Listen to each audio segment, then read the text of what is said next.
Apocalipse 20, versículo 11. Vi um grande trono branco e aquele que nele se assenta, de cuja presença fugiram a terra e o céu, e não se achou lugar para eles. Vi também os mortos, os grandes e pequenos, postos de pé, em pé diante do trono. Então se abriram os livros. Ainda outro livro, o livro da vida, foi aberto. E os mortos foram julgados segundo as suas obras, conforme o que se achava escrito nos livros. Deu o mar os mortos que nele estavam. A morte e o além, a palavra aqui é Hades, entregaram os mortos que neles haviam. E foram julgados um por um, segundo suas obras. Então a morte e o inferno foram lançados para dentro do lago de fogo. Esta é a segunda morte, o lago de fogo. E se alguém não foi achado escrito no livro da vida, esse foi lançado para dentro do lago de fogo. Deixa aberto aí, não feche. Feche apenas os olhos para uma rápida oração.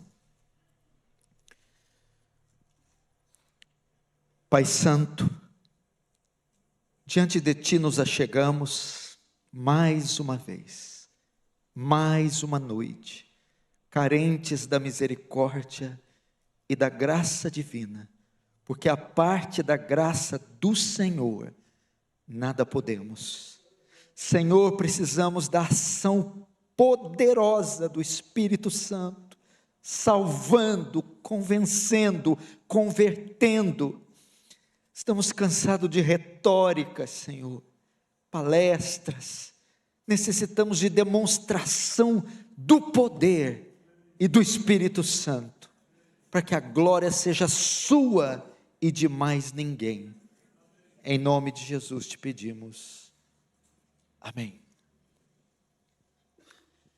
Queridos irmãos, o texto que está diante de nós é um dos mais solenes de toda a Escritura, de toda a Bíblia, e para mim particularmente é um dos textos mais chocantes de toda a Escritura. O juízo final, o dia do grande julgamento final, onde irão comparecer todos os homens que já existiram na face da terra. Eu confesso que muitas vezes, quando abro a Escritura para pregar, eu não me sinto à altura de alguns textos. Não me sinto capaz de expressar com precisão a grandeza, o poder, a profundidade de alguns textos. E esse, eu acredito que seja um deles. Este texto aqui tem que mexer com nós. Paulo disse, Jesus disse, Pedro disse, que todos nós um dia iremos comparecer perante o tribunal de Cristo. Salvos e não salvos serão julgados. Depois da destruição de Satanás, João vem descrevendo aqui a derrota dos inimigos de Cristo. Cai a Babilônia, cai o anticristo, cai a besta que sobe do mar, cai a besta que sobe da terra, cai o falso profeta, e cai o último inimigo, o dragão, Satanás. Depois da destruição dele, João vê o julgamento final, o fim do antigo sistema chegou, e agora é o momento da implantação da eternidade. João está revelando o fim da história do mundo. O plano de Deus finalmente foi cumprido. Agora, Deus chama todos os homens para a sala do julgamento. E ao serem abertos os livros, todos serão julgados de acordo com a justiça divina. Esse é o dia, queridos irmãos, que ninguém irá escapar. Esse é o dia que finalmente a maldade e os pecados de todos os homens serão julgados e punidos. Os grandes nomes do mal que morreram impunes serão trazidos de volta para prestar contas a Deus de todos os seus crimes. Esse texto destaca algumas características do juízo final, e é isso que nós vamos ver com a permissão de Deus. Preste muita atenção. João está tendo uma série de visões na ilha de Patmos, e ele as registra, formando assim o livro de Apocalipse. E aqui ele está tendo mais visões, as visões finais, e a primeira coisa que ele vê é um trono, e alguém sentado nesse trono. Verso 11, vi um grande trono branco, e aquele que nele se assenta, de cuja presença fugiram a terra e o céu. Presta atenção, o verso 11 no grego começa com e vi um grande trono. Esse ele é uma conjunção aditiva. Com esse João inicia esse texto após referir ao que o antecede. Ele está explicando algo, então 11, vi um grande trono branco. E qual é o fato que ocorre antes do verso 11? Antes do juízo final? A destruição de Satanás. Deus finalmente está colocando um fim no diabo. E o que Deus tem em mente? Ele está limpando e colocando ordem em toda a criação, para então preparar uma nova criação, livre de todo mal. E ele inicia essa limpeza banindo o diabo, banindo a besta, banindo o falso profeta e banindo a grande meretriz. Entretanto, todavia,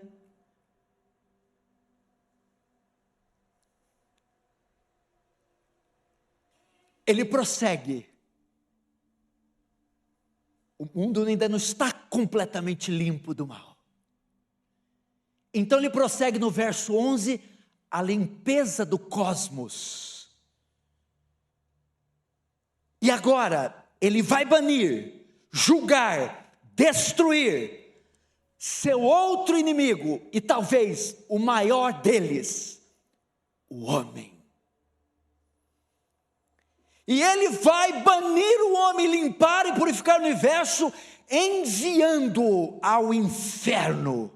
Assim, a criação estará livre de toda a corrupção e do pecado trazido pelo vil homem. É isso que ele está fazendo.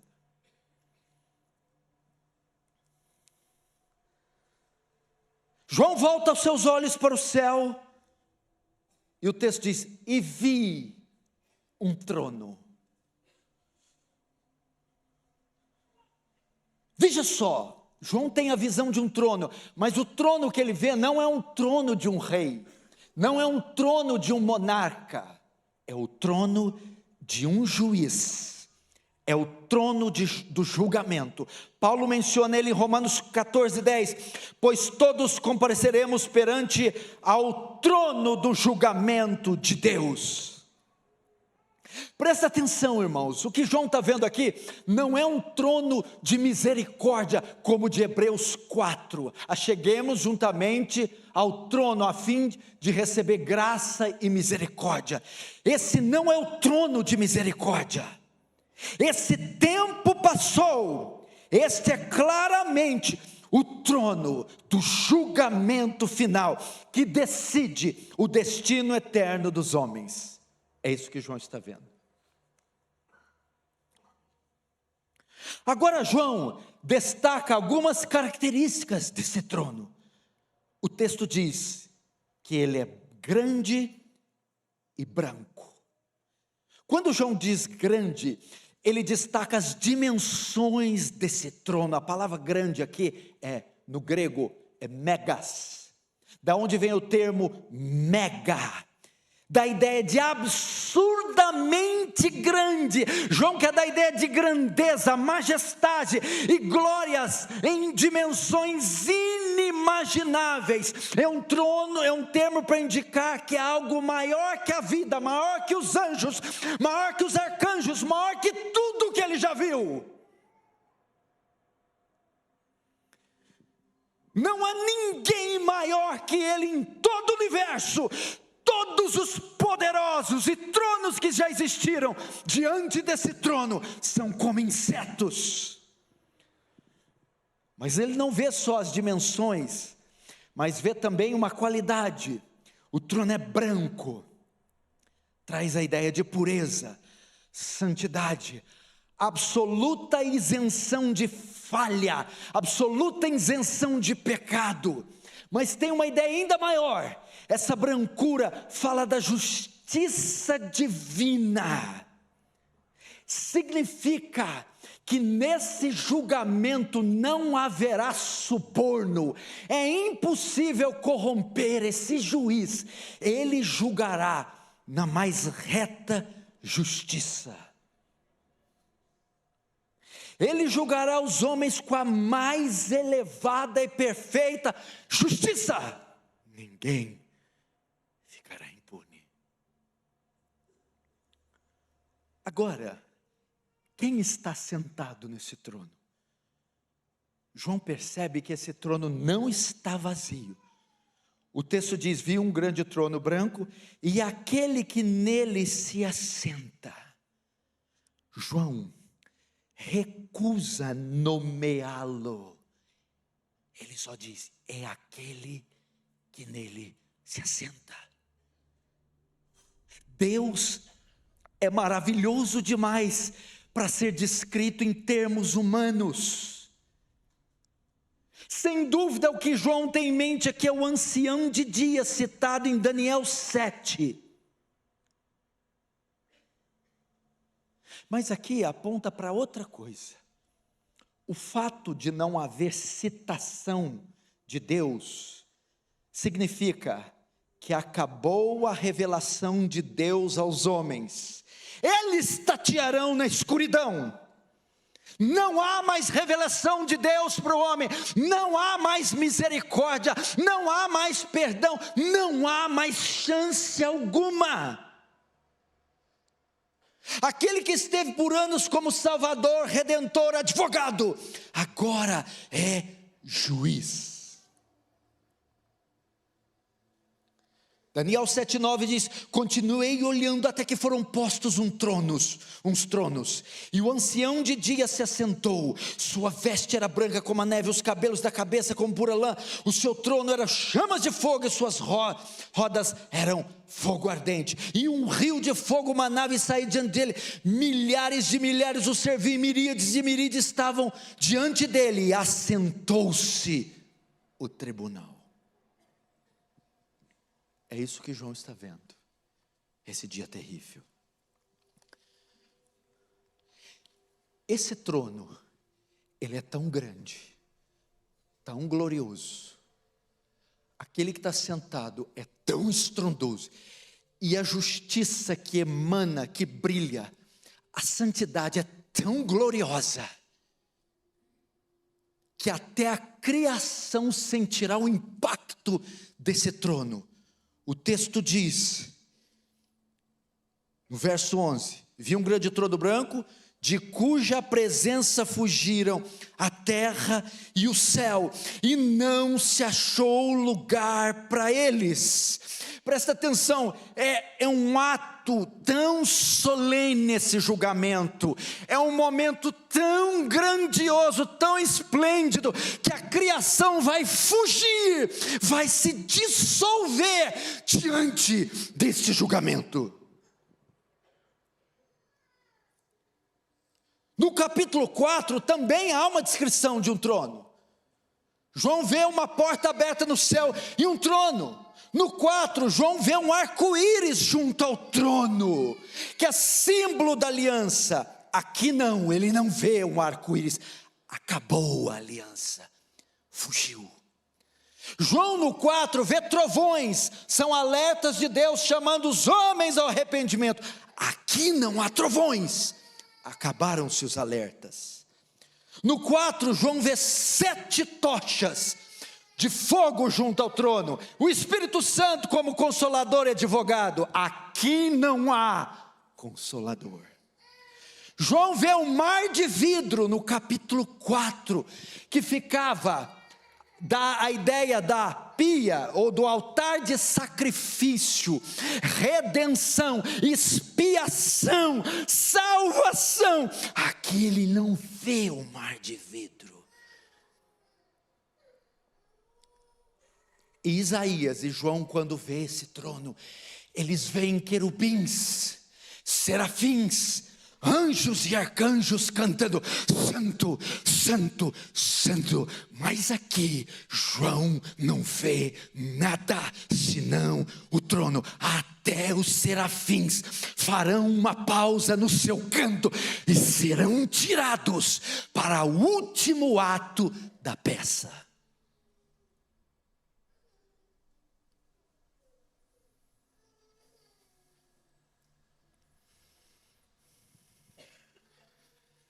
Nesse dia a criação será afetada de tal maneira que a terra passará por uma mudança, assim como está em Apocalipse 6. A atmosfera será enrolada como um pergaminho e se recolherá em respeito a esse trono e a esse julgamento. Apocalipse 6:3.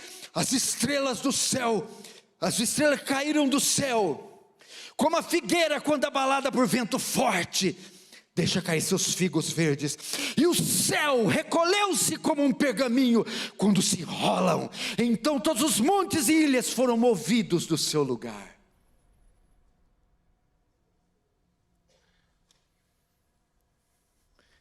É o que João está vendo. Estão todos apavorados e todos em grande expectativa. Finalmente, todos os homens desde Adão serão julgados e a terra ficará livre de uma vez por todas do pecado e do pecador.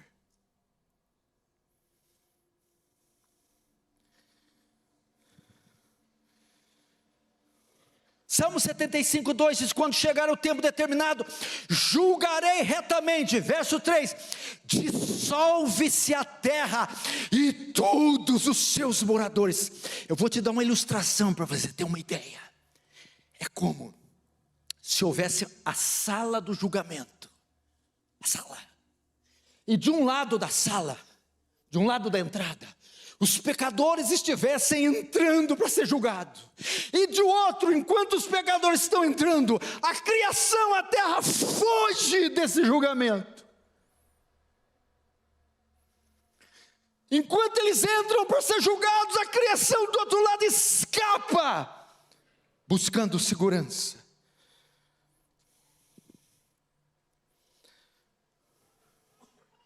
Agora, já vimos o trono, aqui o juiz do trono.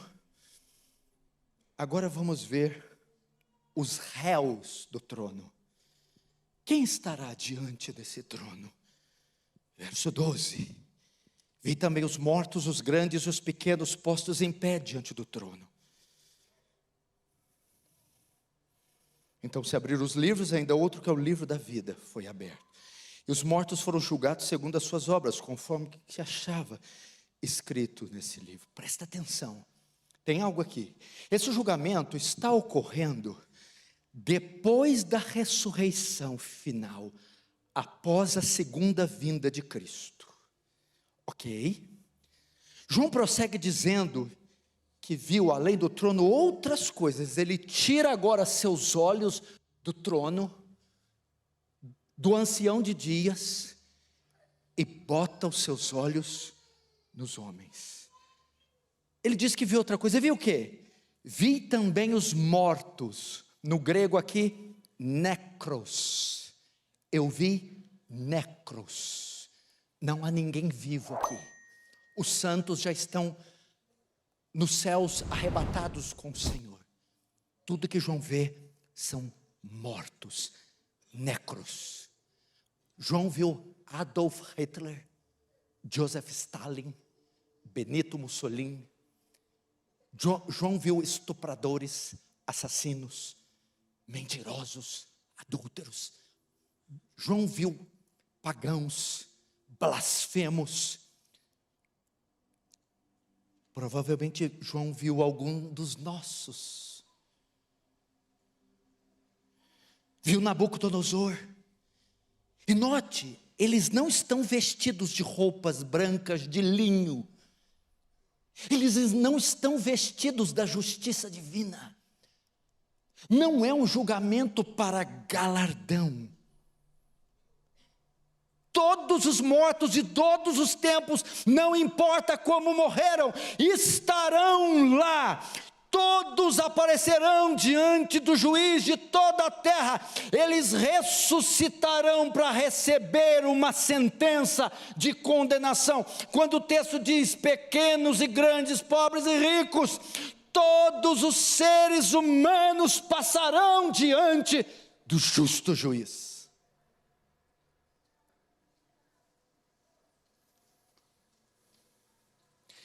E tem outra coisa aqui. O texto diz, postos em pé. Você já viu quando vão pessoas em alguma audiência?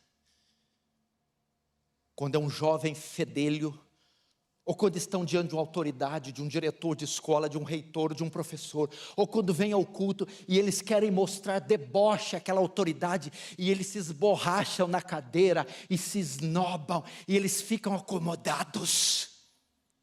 Aqui não. Eles comparecerão como os condenados algemados em fileira e se colocarão de pé diante do juiz. Aqui eles não estão à vontade, mas prestam reverência. Eles apareceram. Agora João vê os livros. Veja só o verso 12 ainda. Então se abriram os livros e os mortos foram julgados segundo as suas obras, conforme o que se achava escrito nos livros. João volta à profecia de Daniel, que retrata o dia do julgamento, onde livros serão abertos. Que livros são esses? Esses livros contêm registros das boas e más obras de todas as pessoas. Daniel 7,10 diz, o ancião de dia se assentou, um rio de fogo, uma nave saiu diante dele, assentou-se o tribunal e se abriram os livros. Para que João está fazendo isso? Agora João vai mostrar o critério desse julgamento. Com que critério é feito esse julgamento? Os livros são abertos, que são os registros das nossas obras, ou das obras dos condenados. E eles serão julgados segundo o que está registrado nesse livro.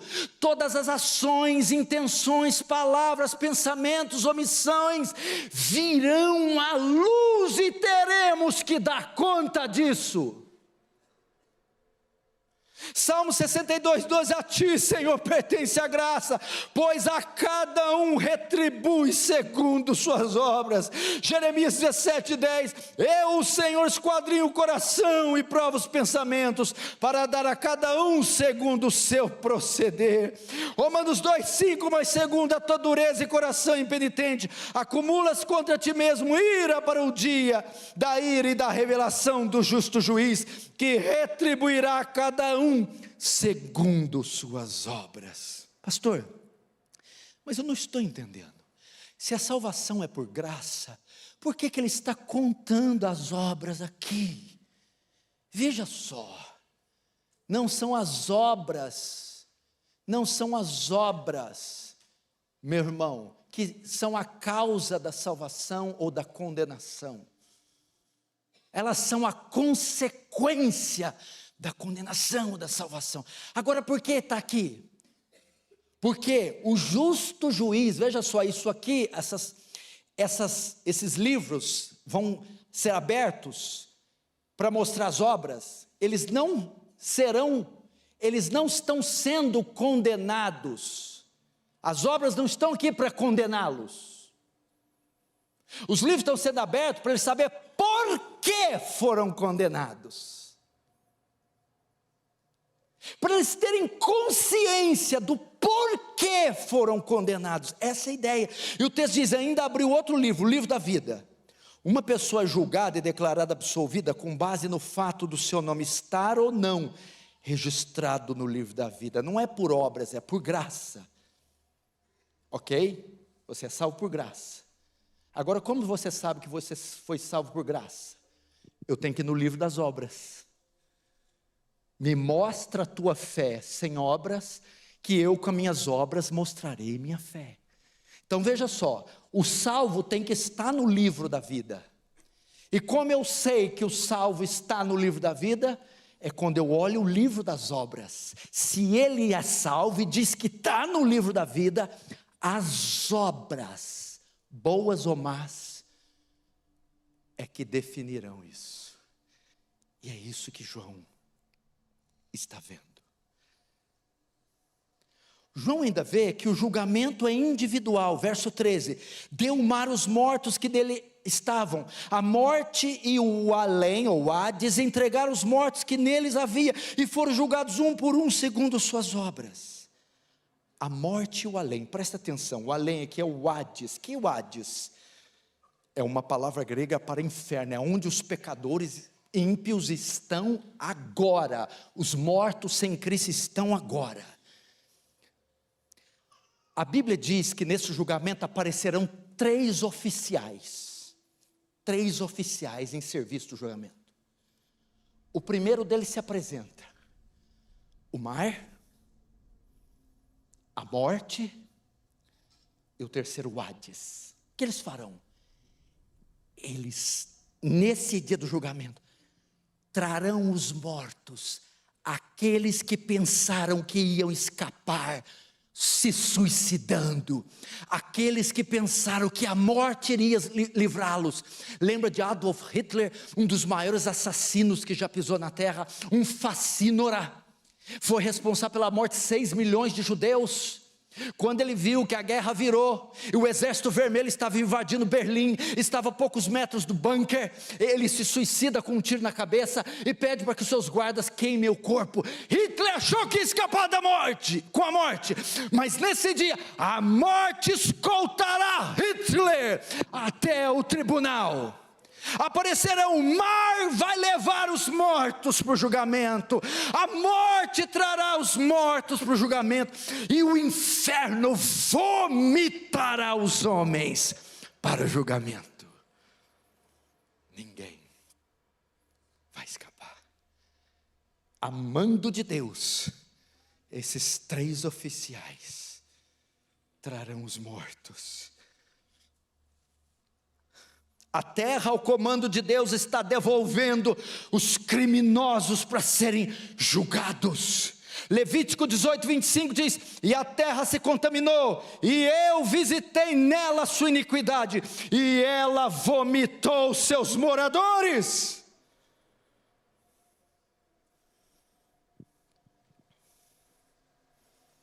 Já imaginou que dia terrível, meu irmão?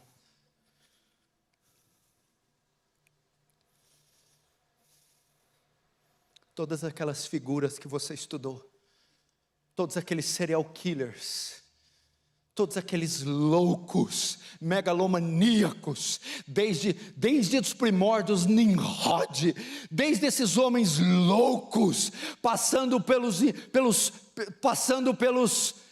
faraós, passando pelos o Império Greco, Macedônio, Medo-Persa, Romano, Babilônico, Herodes, todos esses homens, e ao longo da história, Calígula, Nero, Domiciano, todos serão entregues,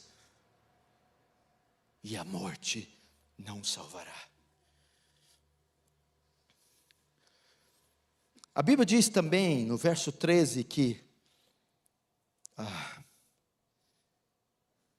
foram julgados um por um. O texto diz, um por um segundo as suas obras. A Bíblia diz que esse julgamento também vai ser individual. Já pensou se ele começasse hoje para alguns? Aí o anjo fizesse assim, ó, aqui no céu vai ter entrada USB na mente de cada um. É anjo. E eu vou conectar um cabo na mente. É anjo. E onde que vai dar esse cabo? Num telão. Mas fica tranquilo, só vai mostrar o que você pensou nos últimos 2 anos. Misericórdia, anjo. Já imaginou? Já imaginou? O festival de horror. É claro que eu não estou falando da noiva, da igreja de Cristo, mas nem todo mundo que está na igreja visível faz parte da igreja invisível, capite? Dá glória agora, irmão.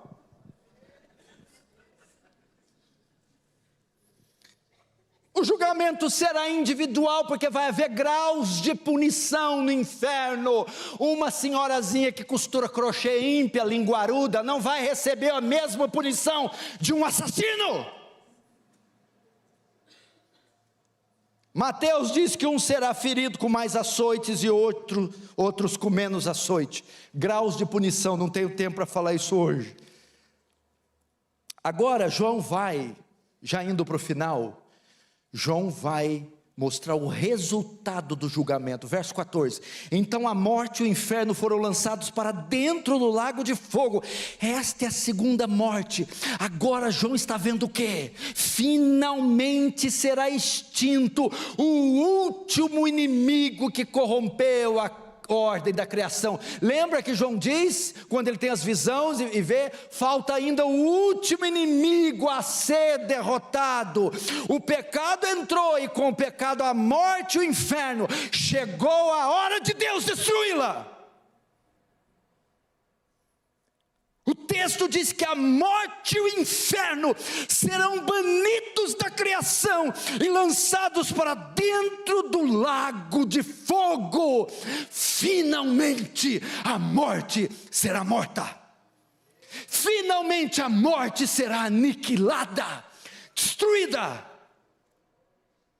Serem lançados no lago de fogo significa a morte da morte. João tem em mente a destruição final e completa da morte. Por quê? Porque a vida eterna não podia ser experimentada. A vida eterna não pode ser experimentada antes que a morte seja banida do universo. E é isso que Deus está fazendo. Quando o texto diz assim, a morte e o Hades, que é a palavra grega para inferno, foram lançados dentro do lago de fogo, significa o quê?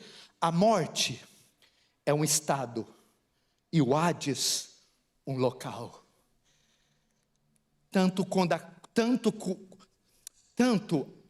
o estado, a condição morte, quanto o local inferno serão lançados no lago de fogo. E a autoridade que eles exerceram em nosso período, finalmente, chega ao fim.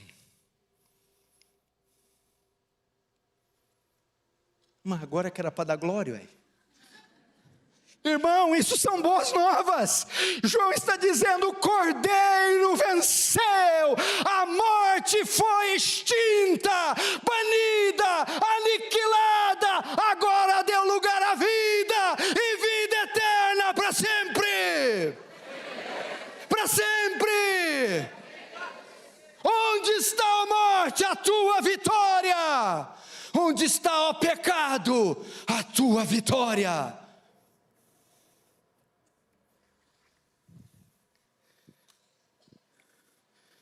O universo então é livre para sempre, não apenas do pecado e do mal, mas também da morte e dos pecadores. Veja o verso 15. E se alguém não foi achado inscrito no livro da vida, esse foi lançado para dentro do lago de fogo. Você viu o que esse texto mostra? Não existirá universalismo. No final todo mundo passa de ano, até quem não estudou. Balela. Não existirá aniquilacionismo. No final Deus destrói os mortos, aniquila. Não. Todos que não foram achados escritos no livro da vida, os não salvos, serão lançados no lago de fogo. O que é lago de fogo? A segunda morte. Se refere à morte eterna. Você sabe, eu preguei aqui a última vez que estive aqui, a angústia e o sofrimento dos ímpios no inferno são inimagináveis, enquanto os santos estarão nos céus com corpos glorificados, diante do Cordeiro, dos 24 anciãos, dos 4 seres viventes, dizendo: santo, santo, santo. Os ímpios estarão rangendo os dentes e grunhindo com os demônios de dor no lago de fogo. Deus tenha misericórdia. Sem fim, sem saída, sem alívio. Igreja, esse dia está chegando, os sinais da sua vinda mais se mostram cada vez. Oh, meu Deus do céu, está vindo. Veja as profecias, cenário político, religioso, econômico. Veja só a natureza, o mundo funcionando como embaixador e anunciando: Cristo está às portas e Ele vem julgar esse mundo. Arrependa-se.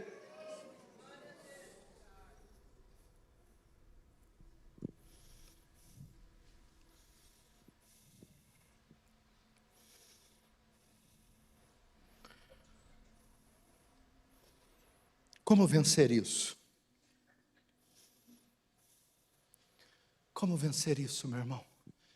João encerra então, mostrando que a terra foi purificada e os ímpios banidos. Presta atenção, esse dia ainda não chegou.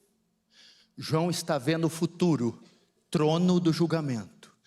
Você e eu estamos no presente, trono da graça e misericórdia. Com esse tanto de gente aqui, e os que estão assistindo, é certo que há inconversos entre nós, bodes entre nós, joio entre nós. E um dia você estará de pé diante desse trono, e se você não estiver vestido da justiça de Cristo, você vai escutar: apartai de mim, vós que praticais a iniquidade, eu não te conheço. Você está vendo esses degraus aqui, degraus. O trono de Deus, como a forma desse palco. Por esses degraus jorra cascatas de graça, cascatas de misericórdia, dizendo: vem pecador, vem pecador. O Filho do Homem não veio ao mundo para condenar, mas para salvar o mundo. Arrependa-se dos seus pecados, dê as costas para a velha vida. O que é conversão, meu irmão? O que é arrependimento, metanoia? É voltar as costas para o pecado e a fronte para Cristo. Volte as costas para o pecado, arrependimento, e a fronte para Cristo, fé. Quando você se arrepende, volta as costas para o pecado, e quando você crê, a fronte para Cristo, o martelo do céu é batido, e você recebe uma sentença na hora, e é declarado legalmente justo. Não é as prestações, não é daqui a alguns anos, é hoje e agora.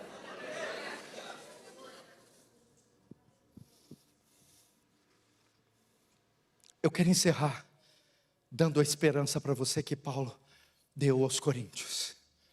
Ele diz assim: porque carne e sangue não podem herdar a vida eterna. Por quê? É necessário, porque ele diz: eis que vos digo um mistério.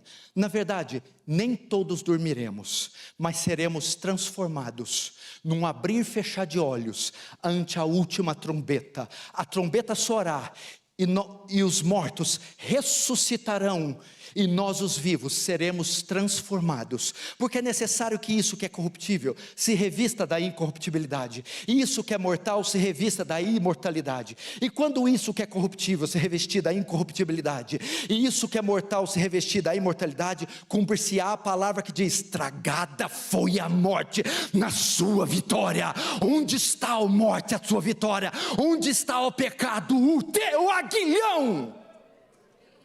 Ora, o aguilhão da morte é o pecado, e a força do pecado é a lei, mas graças a Deus por Cristo Jesus, que nos dá a vitória. Onde está a morte? Você pode dizer: Cristo a matou na sua morada, na sua mansão. O que eu preciso fazer? Creia. Se agarre nele. Imagine que você está afogando aos pecados. Imagine que a correnteza está levando você para um precipício, ao inferno. Imagina que pula um salva-vidas lá. O que você tem que fazer? Agarre-se nele. Agarre-se. Grude. Tu é minha esperança. Tu é minha salvação. Grude. Esse salva-vidas é Cristo. Ele pulou e hoje na correnteza. Grude. Agarre-se nele e seja salvo. Feche os seus olhos, vamos orar.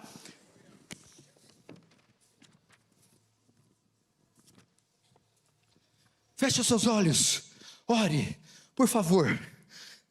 Não decepcione Cristo agora. Estava cantando tão alto, estava gritando tanto. Vai orar igual presbiteriana agora, poxa. Vamos orar, vamos orar. Se não é por você, ore pelo teu filho. Se não é pelo teu filho, pelo teu marido. Se não é pelo teu marido, pela tua esposa. Se não é por ela, ore por ti mesmo. Mas ore, ore, ore.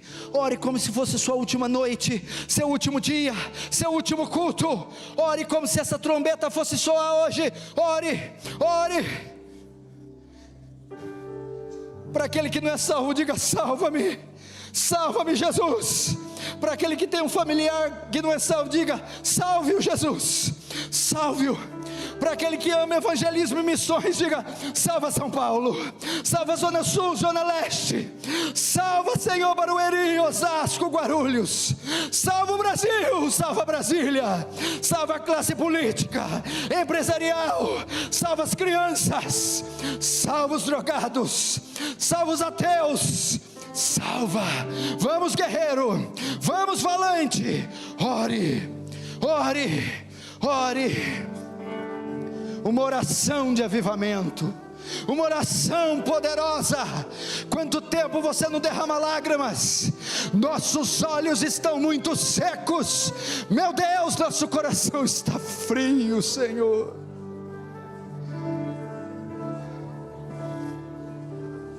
Ore, ore.